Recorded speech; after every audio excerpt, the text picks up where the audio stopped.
Growing up, Aiden Tate always found and brought joy. Because he was so adventurous. And his parents hoped that would continue forever. But now, in the wake of his death at age 19 from a suspected drug overdose, they have a warning for other families. The drug dealers are online. They're not just at a party. They're not just at school. Your kid can be the perfect kid, never leaves the home, and he can still be a drug addict because he can order it right off online, just like candy, and come right to your door. Aiden died in early March, a tragedy so raw and recent that toxicology results are still pending. But authorities believe they know part of the answer, a benzodiazepine he purchased off the internet. And the coroner just showed me the website and told me, it's not even the dark web, it's just the web. Bromazolam was never approved for medical use, yet the powerful sedative is being sold and shipped openly in Canada, often proving deadly when combined with other drugs like opioids, because it both depresses the respiratory system and counters the effects of antidotes like naloxone. These online monsters that are selling this stuff, they know what they're doing. Benzodiazepines, illicit or prescribed, were detected in the blood samples of almost half of all overdose fatalities in Ontario last year, helping kill 1,170 people.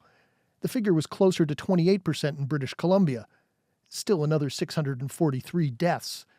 But no part of the country has been immune. It's like playing roulette with your life. Peterborough's medical officer of health issued a warning about Bromazolam after the drug was linked to several recent deaths, including Aiden's. He's concerned about easy online access to the controlled substance. I couldn't tell you exactly how potent one or two or several of these pills are, but the risks, especially if used with fentanyl, would go up significantly. It can definitely increase sedation and increase the likelihood of somebody experiencing an overdose. Type the right combination of words into a search engine and dozens of websites pop up. Bromazolam is available in pill or powder form in branded packaging for as little as $100, shipped right to your door via Canada Post. Many of the sites appear legitimate on the surface, but the Canadian phone numbers and addresses are fake. The number you have called is not assigned. Please check the number and try the call again. And it's all illegal, something the sellers aren't even bothering to hide. And then a real tell. The website asks, is there a risk of seizure? Absolutely not. It's impossible, they say. All mail shipped inside Canada does not go through customs, therefore domestic mail cannot be seized. Domain registration and server data points to the sites actually being in China, where chemical manufacturers offer Bromazolam by the pallet load. All part of China's open, globe-spanning trade in illicit substances, says this expert. They're like nesting dolls, in which there's one company inside another, inside another. So they're not all known. You need a large political will in China to be addressing this chemical industry. And there's no apparent sign that the Chinese are targeting this chemical industry. Health Canada was alerted to the website that sold Aiden the Bromazolam, and it was quickly taken offline. But months later, dozens of others remain open for business. We asked the department for an interview with someone who could explain why.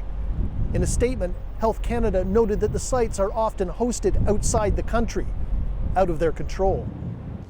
it was just my world. It's so beautiful. All of it cold comfort to Aiden Tate's parents. People need to know. You might think it won't happen to you, because you know what? I'm sure there was a day that I thought it could never happen to me either. But it can happen to everyone. And everybody has to be on the alert. Every mother and father needs to be on alert that this can happen so easily to their kid.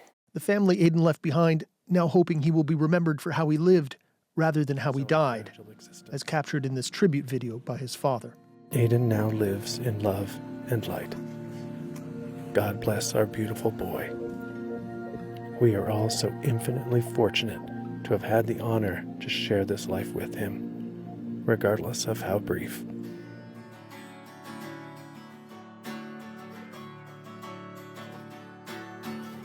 Jonathan, so if this drug is being shipped from within Canada, how's it getting here?